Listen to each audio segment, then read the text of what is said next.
Well, the United States could very well be on the brink of greater military intervention in Syria. We're not being paranoid. All the signs are there. But for some reason, the run-up is not getting a lot of attention. With very little fanfare on Monday night, the administration said it had identified possible preparation by the president of Syria, Bashar al-Assad, to make another chemical weapons attack. The White House suggested these preparations could trigger new military strikes on the country, similar to the one we saw launched last April.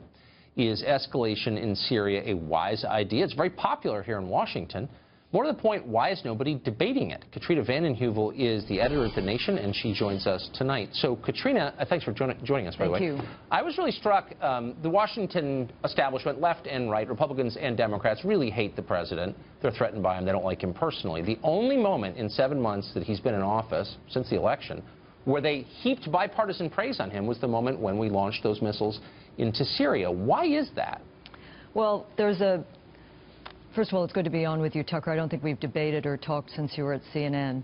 I'm not going to admit that, Katrina, but thank you. There is a foreign policy establishment playbook, something President Obama talked about, and it's about the appropriate response in the establishment's view is often a military response. I think that's a mistake.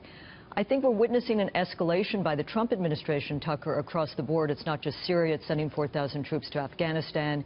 It's getting involved in Yemen.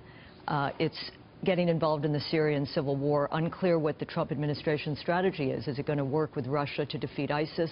The French president has now said that is what his country will do.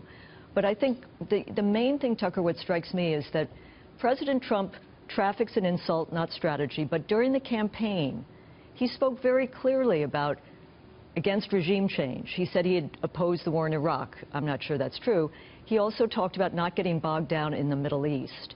Right. He is reneging on those promises. And I think a war-weary nation, I don't think Americans are anti-war, Tucker. I think Americans are weary of war without end. Oh, boy, not in Washington. Not in Washington. Not in Washington, this is absolutely embraced the foreign policy enthusiastically. Establishment, with some exceptions. I mean, let me say my colleagues at the Progressive Caucus in the House have raised serious questions over these years about why is it that a military action is often the response favored by neocons and liberal interventionists before all alternatives are exhausted. And so I think a war-weary nation deserves a serious debate about national security, about the limits of American power, and I think a leader who went out and spoke in common-sense ways about a policy of restraint and realism would find a very supportive... Well, that was, of course, his campaign. That was the president's campaign. But what I'm struck by is this Russia stuff. Is like liberals and some conservatives, McCain and Lindsey Graham, out there basically agitating, looks to me like agitating for conflict with Russia. This is an act of war. Why the focus from liberals on Russia in this bellicose way? I don't understand it. So I part ways with a lot of my liberal progressive friends. The Nation has supported an investigation, a special counsel investigation into alleged interference in the election. What I think is dangerous is that it's out of balance, and I think one needs to look very hard at the importance of having a working relationship with Russia. We are on the cusp of an escalating arms crisis, very, very dangerous. You need Russia to resolve the crisis in Syria, which we were talking about. You need Russia to keep the Iranian deal together. There are a whole set of issues. So I think it's short-sighted. I think it is neither pro-Trump, certainly not pro-Putin, to argue America needs a working relationship with Russia. And I think Europeans are beginning to see that and the importance of that, and perhaps separating from the United States.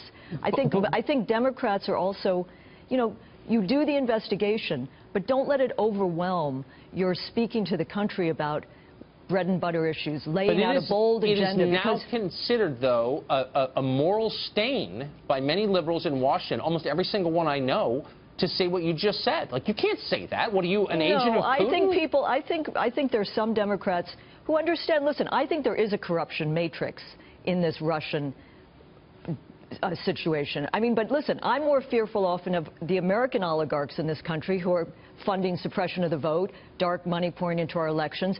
But I think we got to keep in focus the danger of a new Cold War and the fact And I step back here, Tucker, it's not just, we have hurtled into this Cold War, entered this Cold War without debate and dissent in the mainstream or the media. At all. And that is very dangerous. And by the way, the enemy is ISIS. Like, let's not forget that. The enemy is ISIS. And so, you know, once you lose focus on that. I think Americans are eager for a new engagement with the world, and it's not one that is being escalated by this administration or by liberal interventionists or neocons. As I said, we need a new realism. Katrina Vanden Heuvel, thank you. Thank you.